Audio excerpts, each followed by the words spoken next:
Audio Mullet theme song by the great Perry Grip. I'm Doug TeNapel. I'm the creator of a bunch of TV shows and comic books and stuff. And this is my buddy, the lovely, the amazing, the bearded Ethan Nicole. How many TV shows have you worked on, Doug? Too many to count. Too many, just... They're all forgettable. You haven't heard of any of them. I worked on, let's see, I was the creator of Cheers and Friends and The Office. And then... I've heard of a couple of those. Yeah, and then I wrote, I was the showrunner on Breaking Bad. That was a terrible job, a bunch of hacks. And then The Wire, Lost. I did camera on Lost. I know you worked on Lost. We've heard that story. Yeah, that was my favorite. But really the pinnacle of my career was the Handmaid's Tale. Isn't The Handmaid's Tale? Yeah, that one. I forgot I've done so many, I forgot the title. Yeah. The Handmaid's Tale. That was my my ironic mockery of SJWs. They thought they were taking it serious, and I was making fun of them. I'm like, this is so you guys. It was great. It was my little joke on the whole world. You're ribbing them. Just funning with them. Just a little rib. Yeah. Yeah. Right under the Eve complex rib, because she came from Adam. Mm-hmm. How are you? Good. I'm a little out of it. I forgot my glasses today, so I can't see anything. Even though I didn't wear glasses most of my life, and I just started wearing them, and now I'm all messed up when I don't have them on. You realize sight was not optional now that you have glasses. I've been going around just not seeing it. Yeah, I'll be fine. And then when it's like it's worth like little small print or something, I'm like, oh, this is struggling to see this sound editing program. Yeah, you are in your 30s, so that too happens right around I'm almost 40. I'll be 40 next birthday. Yeah, everything falls apart by then. Yeah. But you're holding together well. You look chipper. I need a nap because we just ate at Martin's barbecue. That sounds awesome. Yeah, Sean McGowan's here. So we were going to go to KFC. And I go, we're not going to go to that dumpster and eat those human corpses that they dug out of their dumpster. You know, it's just, I go, let's go to, look, there's Martin's barbecue. It was good. Yeah, I bet. Yeah, slow pull pork. And on weekends, they don't just pull the pork from the shoulder. This is a little secret about Martin's barbecue. On the weekends, as a special treat, they pull the pulled pork from everywhere, like the face, the butt, the ribs. They're pulling pork from all over, not just the shoulder, like during the week. See, true story. Face pork. Face pork, yeah. You want a little snout in your pulled pork. It was delicious. Yeah, I remember hot when sauce. Mike gave us pig face. Yeah, it did not taste like that. That tasted like a cold cut or something weird because it was cold. It was weird. He refrigerated his cooked Well, I didn't pig know. face. Yeah, I think we talked about this in a previous episode, but I didn't know we did. that you're supposed to not cook it. So I cooked it and it just turned to liquid.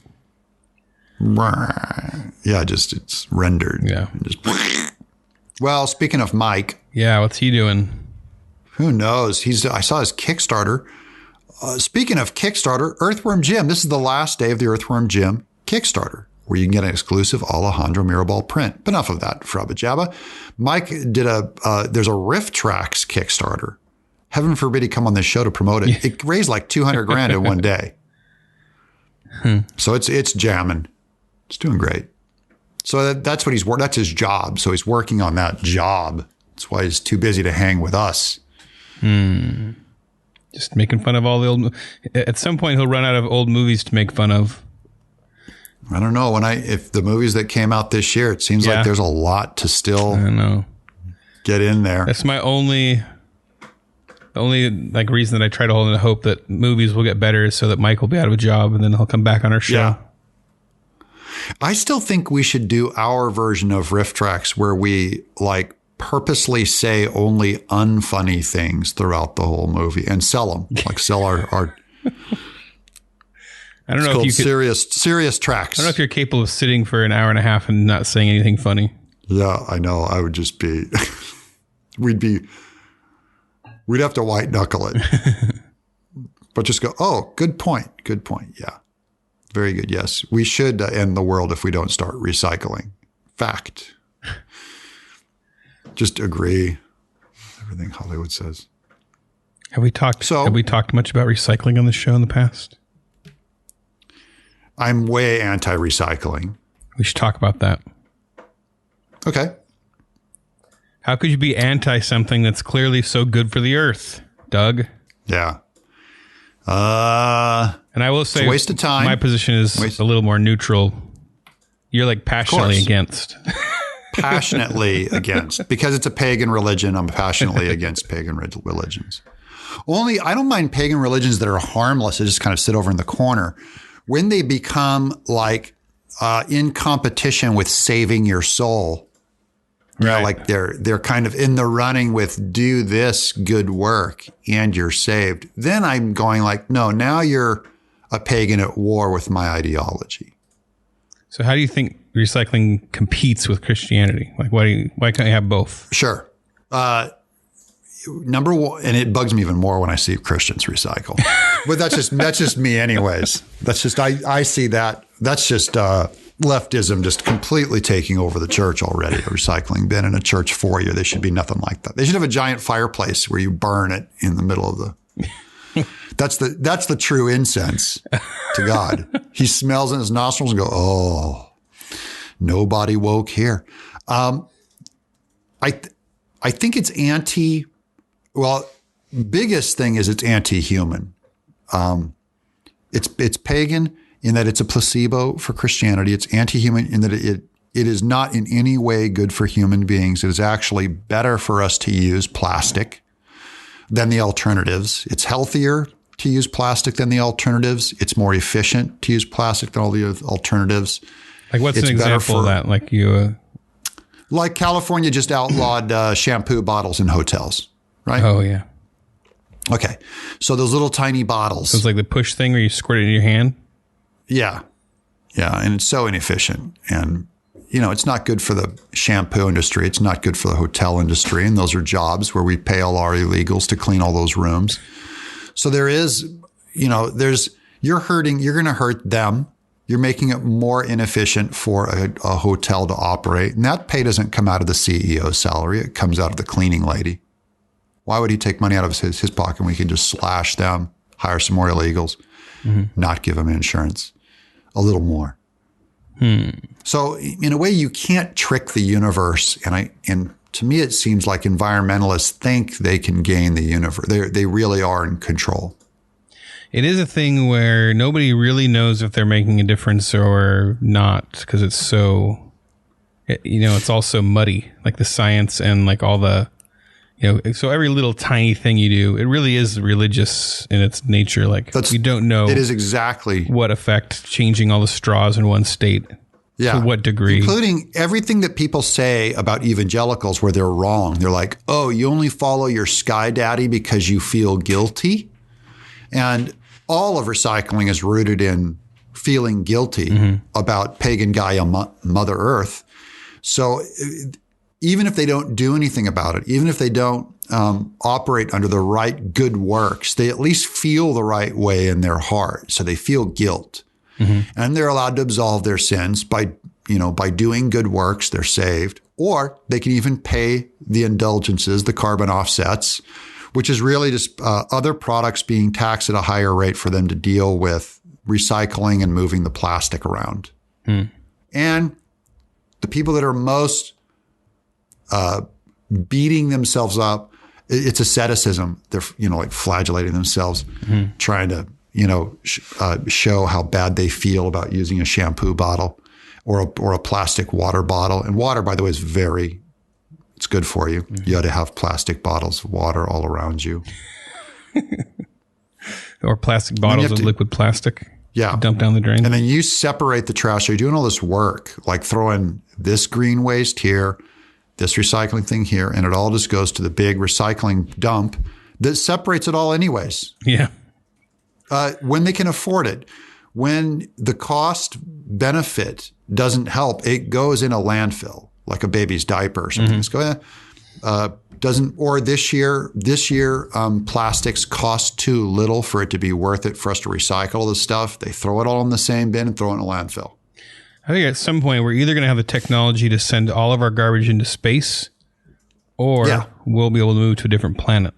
One of those two things will happen. The shooting into space obviously is more likely. Pretty close to that, but that'd be expensive. The cost of getting it out there and the fluorocarbons that you'd blow on a rocket jet would be just make a giant Borg ship. I know we need a giant. We need a catapult. Yeah, it'd be like the size of Jersey. Yeah, carbon neutral catapult. You'd shoot just a giant cube into space and build a planet, and then as that terraforms, then we could go move to it. Yeah, the garbage, that'd be amazing. Our garbage forms into a giant planet of its own and we live on it. Yeah. And the other thing is, like, no one wants to give up the things that are, that are unnatural in your life. Like, you want glass windows.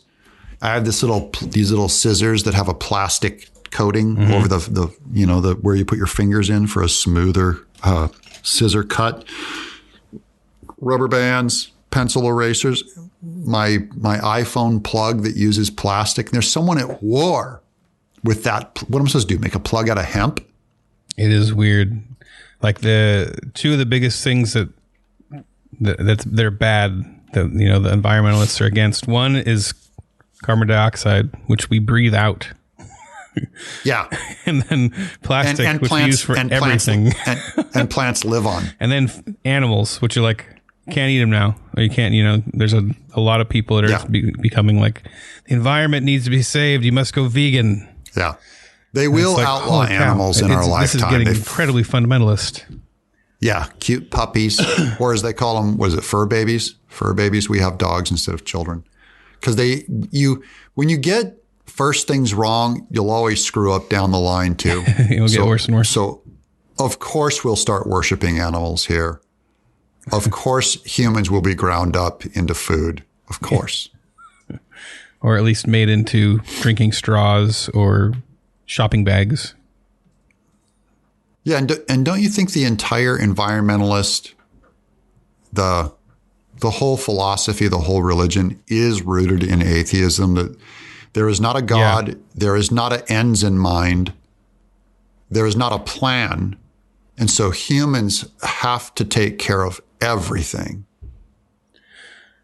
Now, this is all you got. You're the materials. Now, I don't know. I mean, how did that form? I think that because I do want to imagine the person listening to this right now who really did passionately become environmentalist because of some emotional reaction to, there is a period of time where there is pollution. There's pollution that happens now, but there's also a period of time pollution. Where it was the Industrial Revolution came along and we were just, just blasting it out. Smokestacks. Yeah, smokestacks. Yeah. I remember when I flew into LA when I was in high school to go to Australia, just touched down in LAX, and it was the smog was insane. I had never seen anything like it. Yeah. So I know when you see things like that, or you see photos on the internet of a duck with its head poking out of grease, out of black oil or something. Yeah. Now, what is our argument to those people? My argument to those people when they feel that feeling about those pictures. Yeah. In order to not have an accidental spill every once in a while, for that duck to not get dirty, let's outlaw, gas and oil, and let's reduce it to save the earth. And then what you're saying is to some third world country, which has, 100 times more people in it, and they're sunk in poverty. Yeah. And they're burning cow dung in their living room, and the belching smoke is causing, children to get just diseased and deformed. You're going to keep that society from progressing so they can have your Apple iPhone plug that you use every day. So your Apple iPhone plastic plug that you use came from the belching smokestacks. We went through that period. Mm-hmm. And you're going to keep other societies of millions more people, tens of thousands times more people than you. You're going to keep them from benefiting what you use every day. Oh, are you talking about people that are trying to impose these high environmental standards on third world countries? Yeah.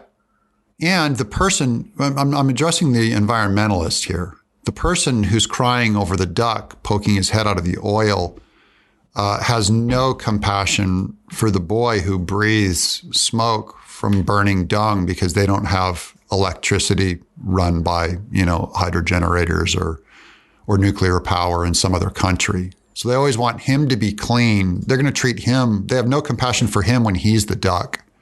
But they cry all day over this little duck meme that went around on Twitter.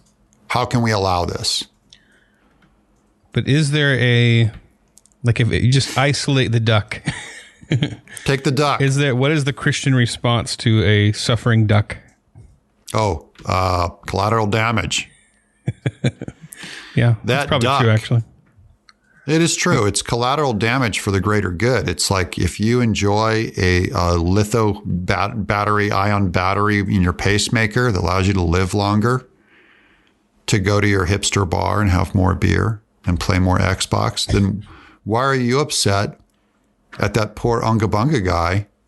He wants a society. So 2/3 of the world's impoverished nations have improved in the last 30 years since, the expanse of gas, and especially our ability to do fracking and stuff like that. That's all good. Mm-hmm. Overall, it's good. There's still collateral damage. Yeah, you lose a few ducks. Not every duck, but the suffering people.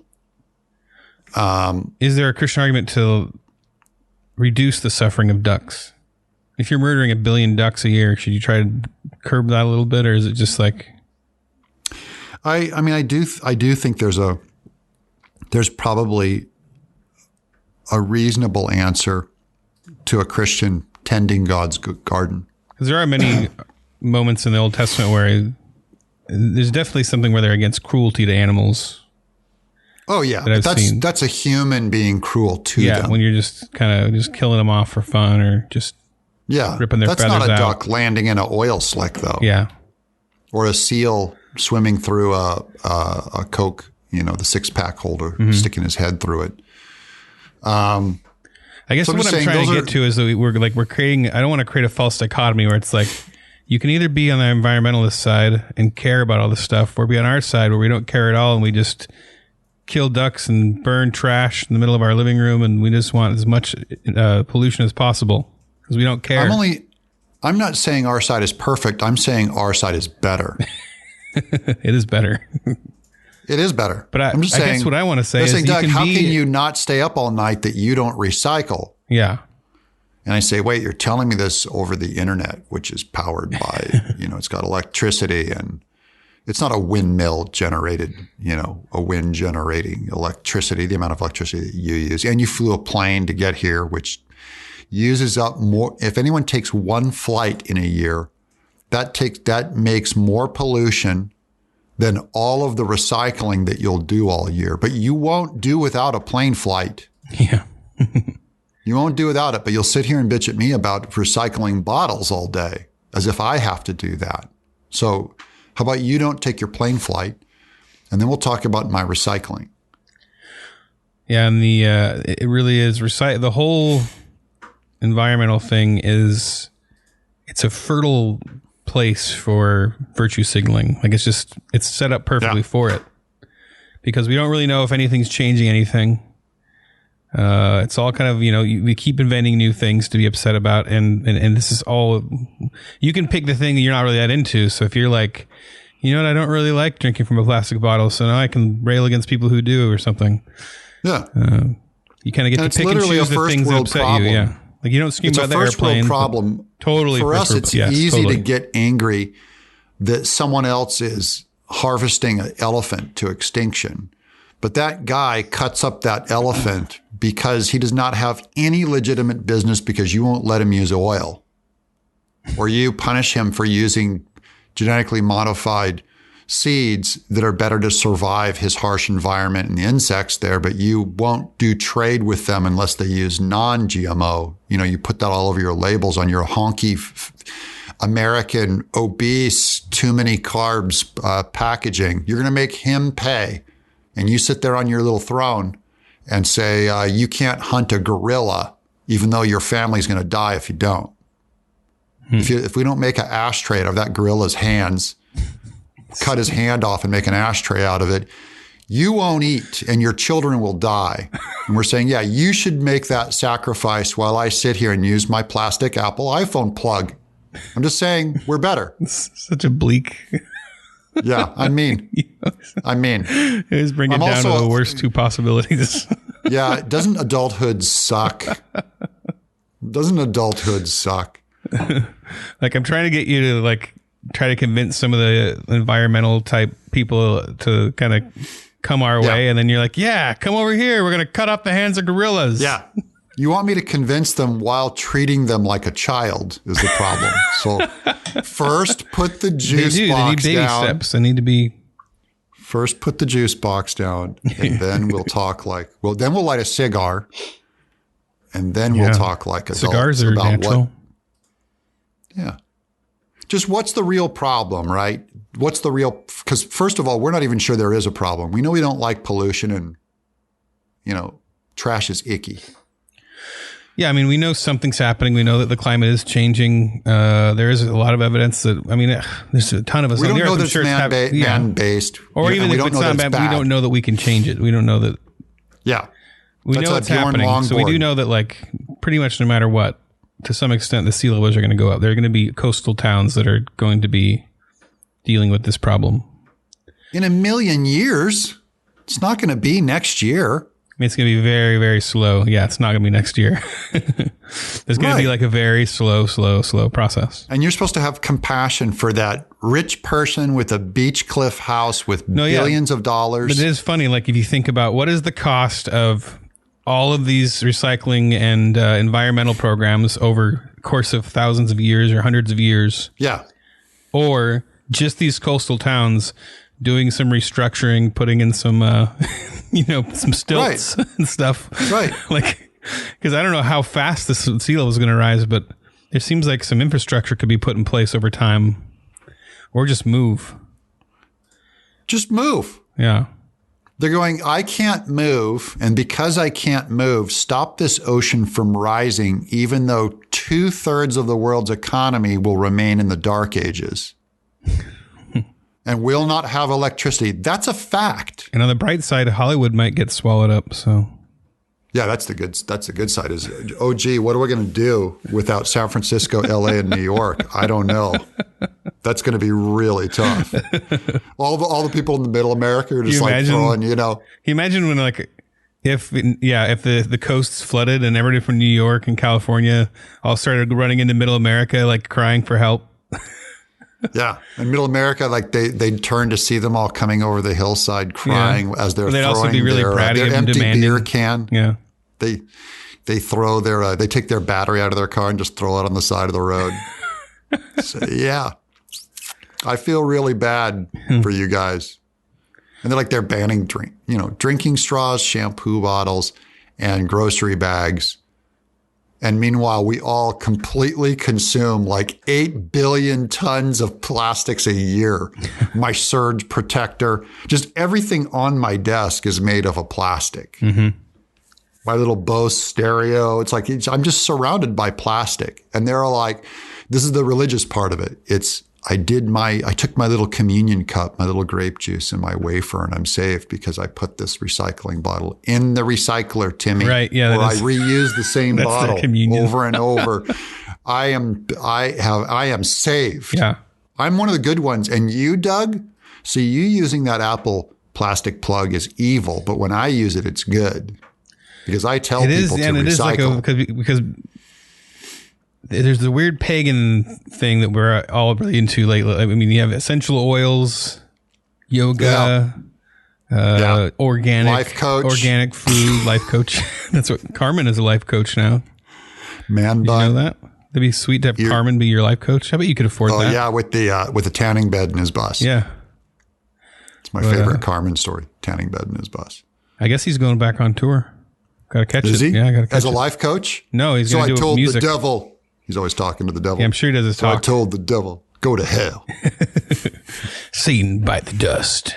Satan, bite the dust. That's his life coach. If you have not watched a Carmen music video on YouTube, look it up. CARMAN. Just do it. Yeah. Okay? There's Carmen. It's gold. Anyway. It's monstrous. What were we talking about? environment, about the pagan recycling being a pagan religion.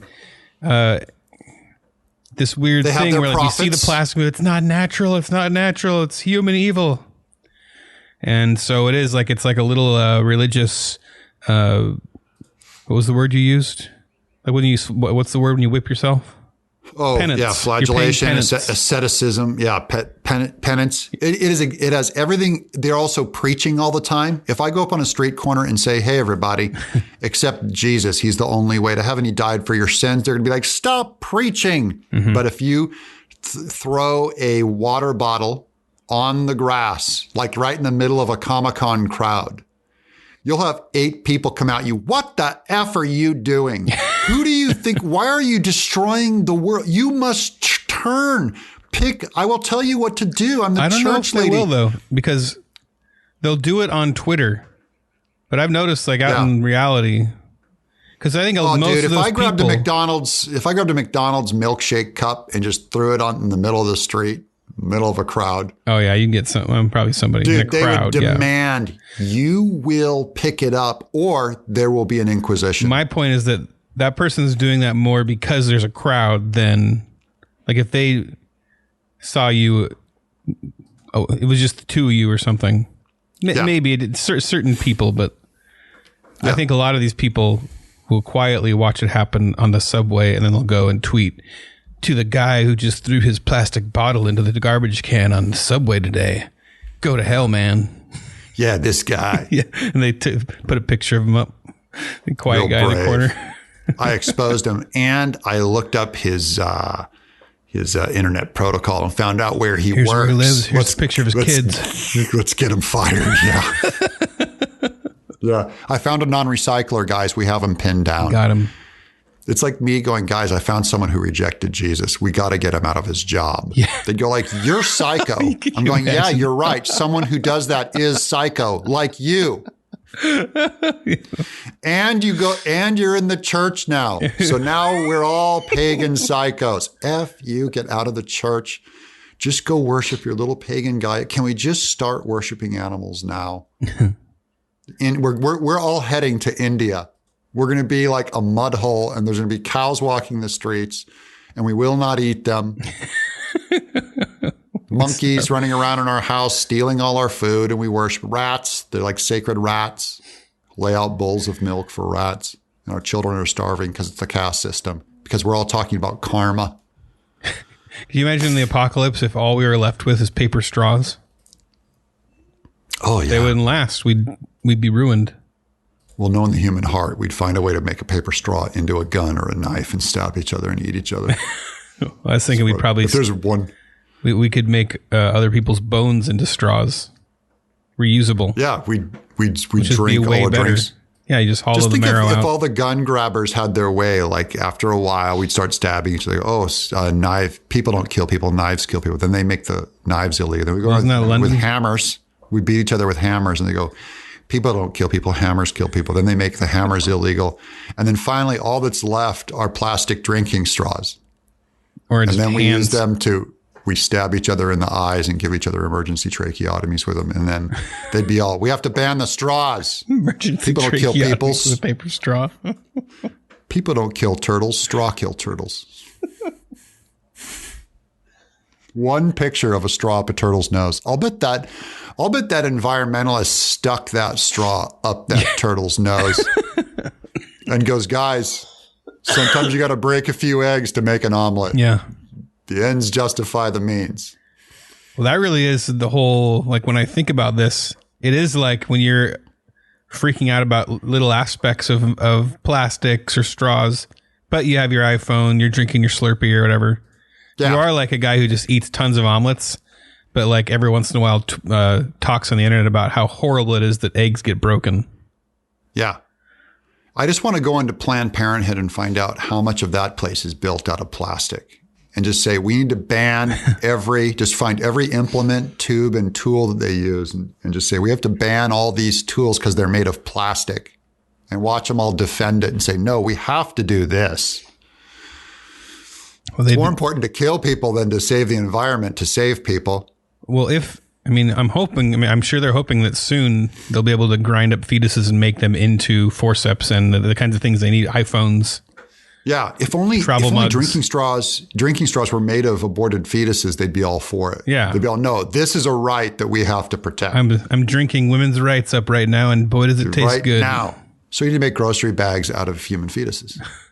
Wow. Then they'll be all, okay, we got to make them legal again. We were just kidding. What? We got to make them legal. Free, yeah. Grocery bags got to be legal again. Want. They're made of aborted human fetuses. They're made of a woman's choice. Yeah.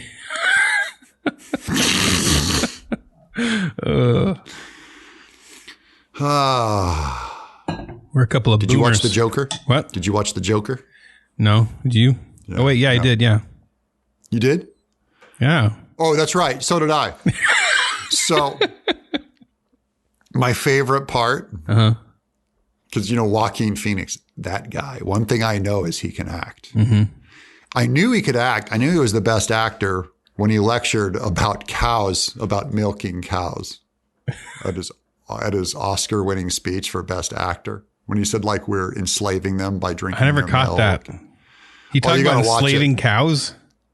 Well, yeah, it was something like, Sean, do you have any info on that, on the Joker's speech, Joaquin Phoenix's speech?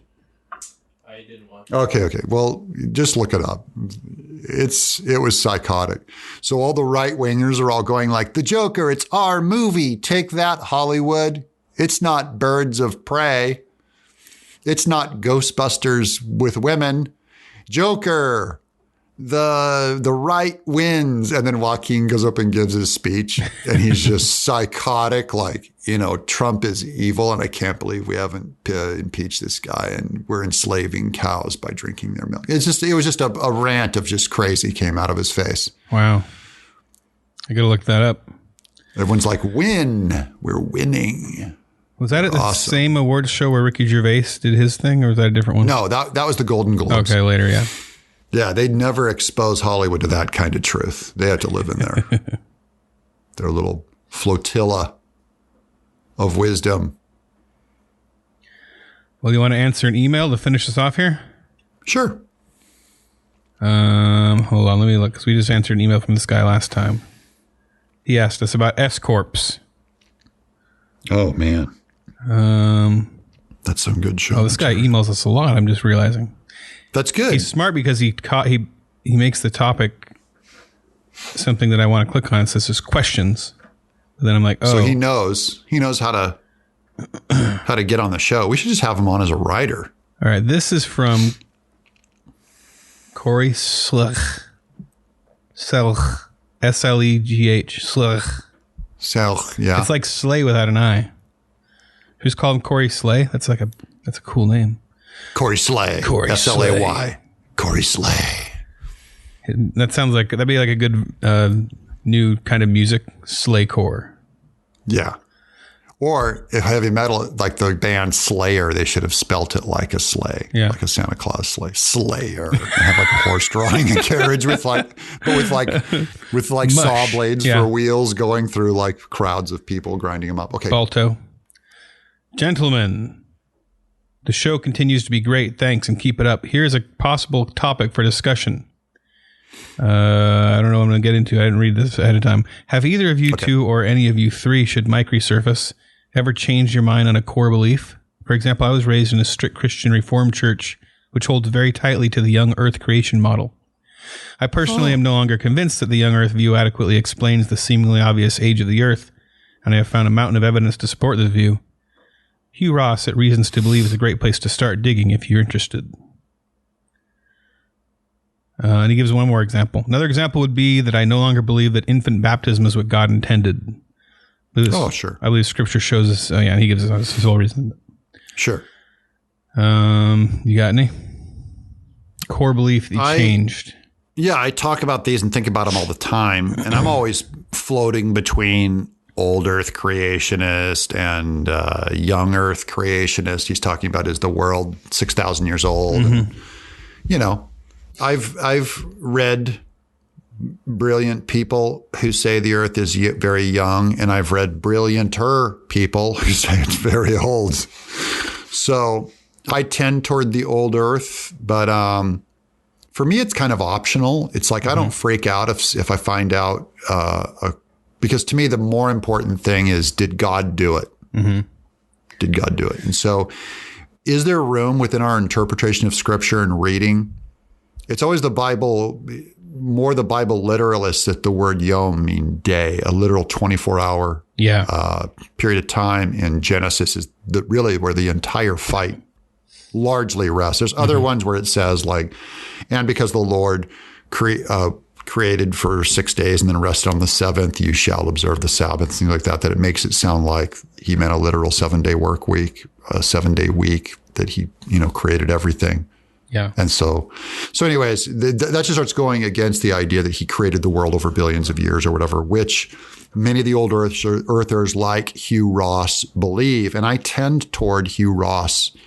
I probably don't go as far as him on some things, but I'm also compelled that if science has a certain amount of evidence, then it's an optional belief, then I'm okay with that. I know a lot of Bible literalists will have a problem with that, or I've been accused of believing in an old earth because I'm a sellout and because I'm ashamed and I bow before science. And I'm like, no, I believe in a resurrecting God, man. I believe Noah was in a fish's belly for 3 days in the water and Noah's flood really happened. And, so I'm just going, I'm not going to gain points by saying, oh no, don't come after me on the resurrecting God, man. I believe the earth is billions of years old. Mm-hmm.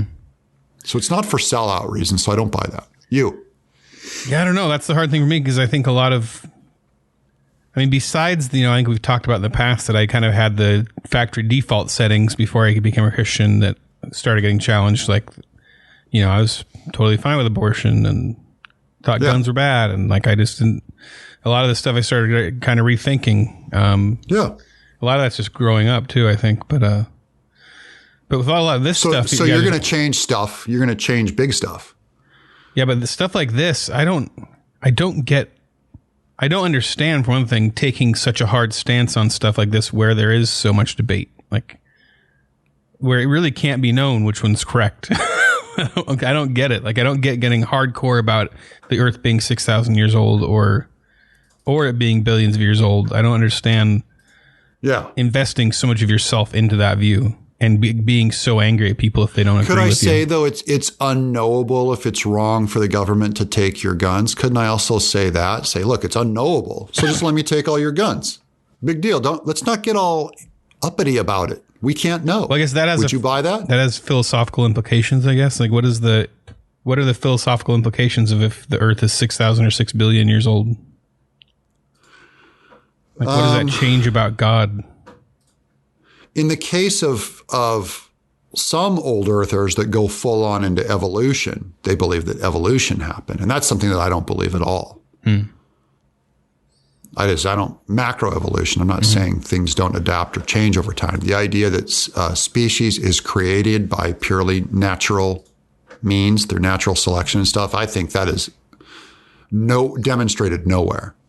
It's like they think that God created, like, kind of put the first molecule out there, then everything just kind of built off that. The natural laws. Yeah. Yeah. Yeah. And you can imagine a whole range of things like the creation, the theistic evolutionists believe that God is just a different kind of complex God who can work through seemingly natural processes like evolution and molecules bashing together and cause and effect, that he really can create like this wound up clock. Yeah. That unravels over time. It's just as much a glory to him being amazing and complex. I'm only saying there's no evidence for it. Mm-hmm. So I'm not going to end a fight with a bunch of pagans and a bunch of materialists just because I can get along better if I concede that. Life would be so much easier if I just conceded what I believe to be false. I guess even the gun argument is kind of like, I'm passionate. Where's gun rights in the Bible? Yeah, no, but I'm passionate that it is a right. But as far as like what the laws work and what don't work, that a lot of that is like we don't really know. Like it's all guesswork. Yeah. So I'm not like psycho passionate about you know, like I get both sides of the argument on that, except for the extremes, especially the extreme side that's like ban all guns. I think is ridiculous. Yeah, and we think we do have past examples of societies where guns were banned, and that was not good for that society. Yeah, but couldn't I just reduce your desire to keep guns as just dismiss it as emotion? Is it grounded in absolute truth? I don't think it's biblical. I mean, I don't know what you would derive from the Bible for gun rights. I don't. In fact, if anything, it says, you know, if you don't have a sword, sell your tunic and buy one. I'm just saying, forget about that. But I'm only saying you have two optional ideas that you can accept or reject. There's certain hills I will die on. So, and some of them, my emotions are taking over, and it's not logic. Mm-hmm. And that's what I feel like. You know, I feel like where my emotions match logic, I feel a lot stronger about it. Like I emotionally and logically believe we should have a right to bear arms. Mm-hmm. But that's not a hill I'm going to die on. And I always love the Christian right-wingers that are all like, I'll die on this hill if you take my gun. And I go, okay, well, what if can we abort your baby? What if it's in the case of rape? Yeah, kill it. But don't take my gun. If someone rapes my daughter, kill the baby, but don't take my gun. How many people is this? All of them. Literally all of them. Probably is more than, I think it was you that shared that statistic with me that like the numbers don't match up on the amount of women that are against abortion and the amount that have them. Right. The number that have them, and even worse is like, so only 10% of all babies with Down syndrome are born in America. Only 10%. Crazy. The other 90% are killed. Yeah. So unless only liberals are getting knocked up. Yeah. Even some conservatives and a lot of, quote, pro-lifers are getting their retarded babies aborted. Mm-hmm. And for those of you more offended that I used the word retard than that I said we should rip a child out of a womb with a pair of scalpels, you're messing in trivia also. A pair of scalpels? Ouch. Yeah, you'd think one would be enough. Like chopsticks or something. It works. Like they use them like chopsticks.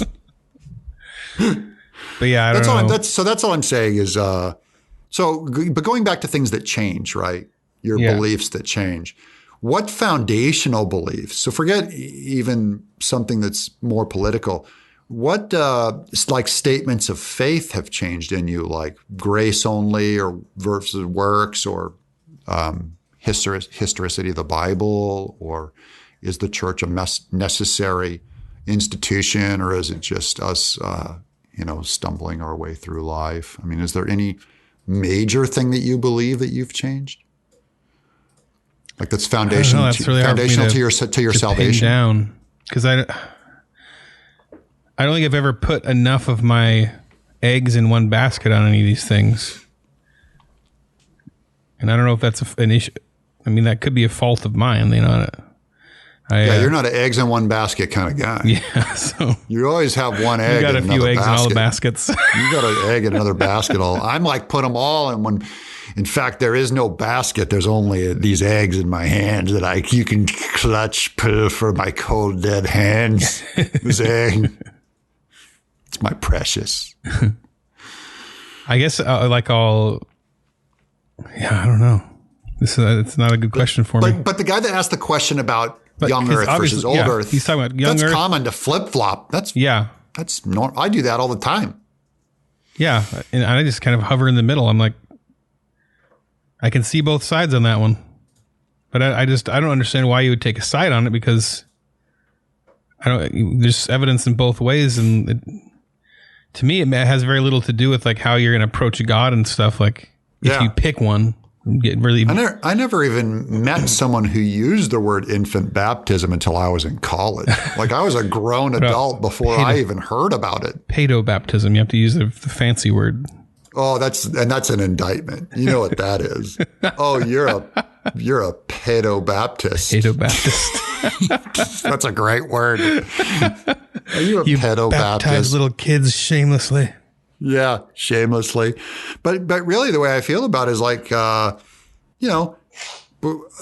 I came late to infant baptism. I really don't care. Mm-hmm. But my pastor's like, hey, you want us to sprinkle your kids? You want us to baptize them? I go, yeah, get in there. Sprinkle my kids. And I go, when they're an adult, I'll just ask them if they want to get baptized again. And he goes, hey, this is a sacrament. It's like you treating it like it's a hobby, you know? And I go, well, I had all my kids sprinkled, and then two of them got baptized as, you know, when they grew up and could make their own decision. And I feel like the one where when they made their own decision is the more real baptism. Imagine that. Yeah. Because I watched them. They go, I want to be baptized, Dad. I go, really? Oh, that seems important then. Go get baptized. And they got baptized. I didn't sit there and go, I'm defying a sacrament that they were set aside, you know. Yeah, I remember when by the covenant. When I came to Christ. I'm not mocking the covenant. Oh, sorry. Okay. We're in that delay. I'm sorry. I noticed it really bad in the last show. When I came to Christ as a high schooler, my dad was very upset that I kept saying that. And he's like, no, you came to Christ when you were very young. He's like, when you were only 2 years old, you were speaking in tongues. Dad, all babies speak in tongues when they're 2 years talk, old. Man. Shamlaka. Yeah. Weird. Well, it is troubling the amount of confirmation bias that everyone has, right? Atheists, and then because humans have confirmation bias, we're all just like slotting in preferred facts and ideas, and then suddenly it's my way is the only way. I'm a Catholic, so now everything's Catholic, or I'm Foursquare, so now everything's Foursquare. Mm-hmm. I'm Baptist, I'm Reformed, so now the whole world starts lining up Reformed. Yeah. I don't know if it's troubling, understand that. It doesn't mean one of them isn't right? One of them isn't right. We only know that's the Muslims argument. are wrong. We only know the Muslims are wrong. But yeah, that's always the false argument. Just because there's so many different religions and views, doesn't mean that none of them are right. Doesn't mean that necessarily one of or maybe they're all right, but that doesn't mean there's not a wrong way or a wrong religion. It doesn't cancel out all religion. Yeah, because everyone can get it wrong, or one of them could be right. There's been thousands of scientific theories over the years that weren't true. Does it make science bogus? Science is now it's as bogus as religion because it wasn't all perfect forever. Yeah. I was just telling Sean that. We were having that discussion about like, there's so many religions that we all know are wrong. And how, what confidence do you have that yours is right? Mm-hmm. And I just go, well, we do know that everyone does get something wrong. And lots of people believe wrong things like, like they feel like it's dangerous to get on a plane or you shouldn't swim in the ocean because you'll get bitten by a shark. And I said, but it's still okay to you're probably right to think, I can go into this ocean and not get eaten by a shark. Mm-hmm. Just because everyone else is superstitious doesn't mean you magically aren't. Yeah, I'm not picking up your connection there. I think my comment about the Muslim made us lose our one Muslim subscriber. James Lilacs, come back. Just kidding. Yeah, I lost my train of thought too. How far in are we? How are we? I think we're good on time. What was the second half of the question again? What was the other one that he said? He just, he said, I guess he goes on to say, I don't consider either of the examples above to be salvation issues. The thief on the cross wasn't baptized and Jesus assured him he was saved. So whether I believe the earth was made in 6 literal 24-hour days or God spoke into existence at the Big Bang 13.8 billion years ago has no bearing on whether Jesus paid for my sins, which I believe he did. However, 100% agree. However, my mom nearly choked on her food when I told her one day over lunch that I believed in the Big Bang. Unfortunately, she equates the Big Bang theory with the Darwinian model of evolution and wonders if I'm now a heretic. Anyway, just wondering either of you gents have any core beliefs that you're not so sure about anymore. Thank you for considering this. Corey Slay. Yeah. So, yeah. He believes in the Big Bang. I do think the older I get as a Christian, I hold to the foundations more. but less and less become my foundation. So it starts to become like grace alone and scripture, alone. And everything else feels like man's grasping at God. I guess that's part of it, is I don't get how we can think as human beings that we could even comprehend how God created the earth and what, because part of it is, if we're studying the physical results of a creation and we're coming to these conclusions, like we don't know how to measure a piece of, like a mountain that was created by God in a day. We don't know geologically what that looks like as opposed to a mountain that was created by time. Right. All we have is we start with the premise that time created it and we create a measurement. So we don't know what that looks like. I don't even know how you can. So our measuring tools are all based on a godless idea, right? So I don't know how you can even, I don't know. It just doesn't make sense to me. So even the scientist, you have to say, you fool. Yeah, you think you have your slide rule and your abacus as if God gives you all the evidence in the rocks. And he goes, then why am I doing science? If it's not reliable. Well, it's not that it's not reliable. It's reliable for certain things, but to measure the creation of the earth, I don't know. It sure as hell looks like it's 100 million years old. So if it's not 100, why does God be deceiving everybody and going, it's really 6,000 years old, but I made it look a million? And I tend towards the view that it is hundreds of millions of years old or whatever, but I guess it doesn't really matter to me. But my only point is that how would we know if we were studying rock formations that were created in the day? That's why I'm agnostic on it. I'm going, I don't know which side to go on, because can God make something 6,000 years ago and stretch out a star that's 100 million light years away and have that starlight reach us so it appears to be old, but really it's 6,000 years old? Sure. Can he make rocks that exhibit radiation, and there's all those melted dinosaurs making oil that you'd need 100 million years to do?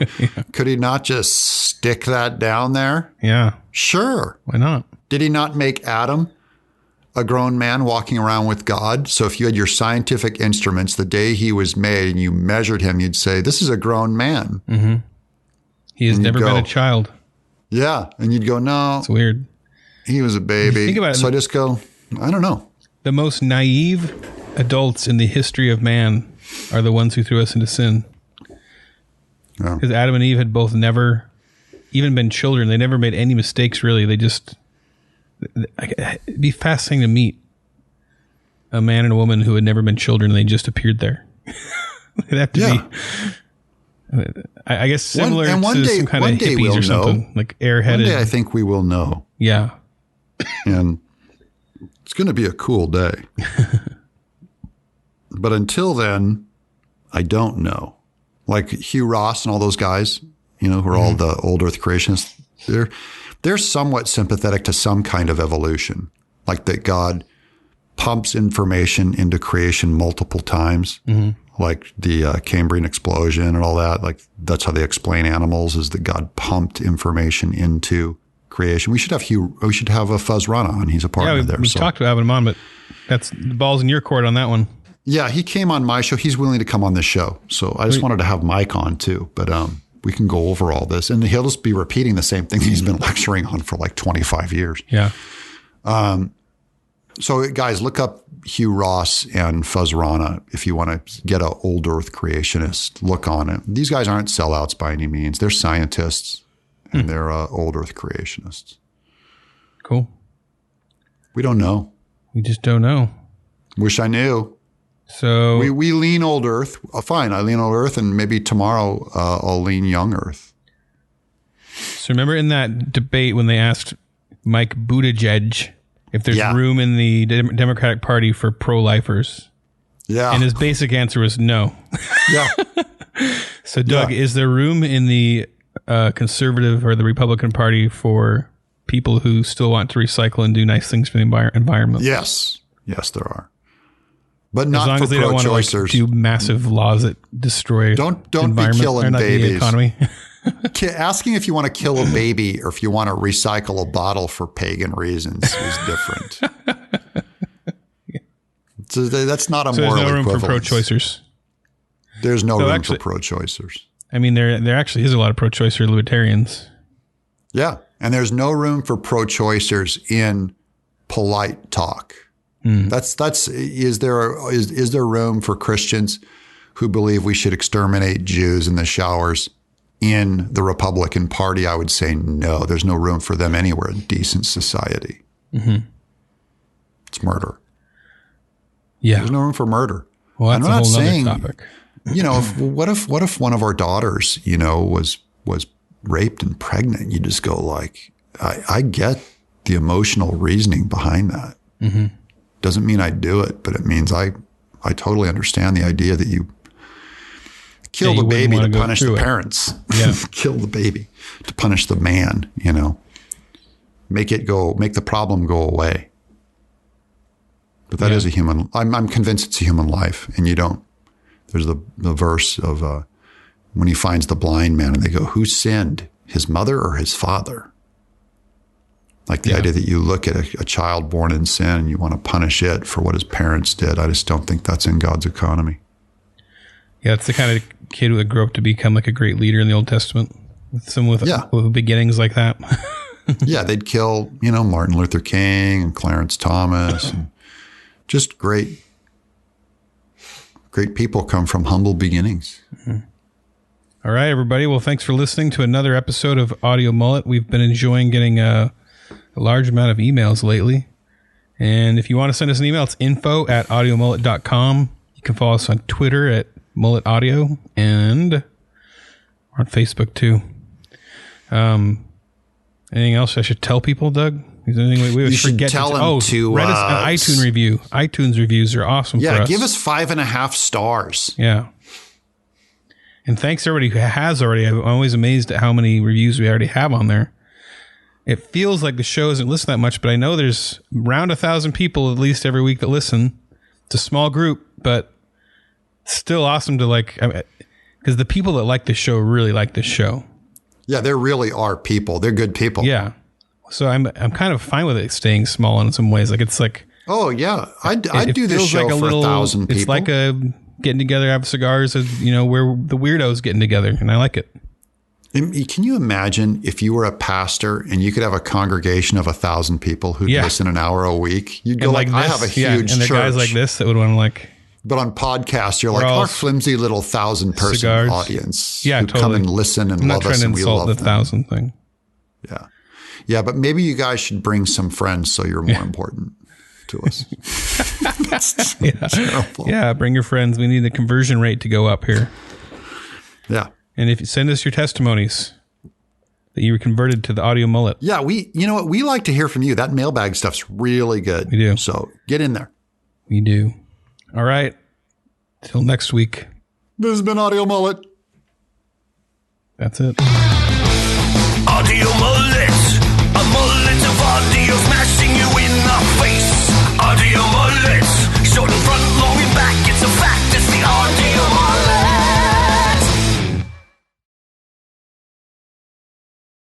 I'm about 3 seconds in front of you. We should come up with like a song and dance that we do where we alternate back and forth. Then I can line it up so it sounds like all right. We both listen to the same song and sing it or something. Or you clap 4 times and you'll know how I feel. Go ahead and clap. Yeah. Do the 4 before. times. The clapping.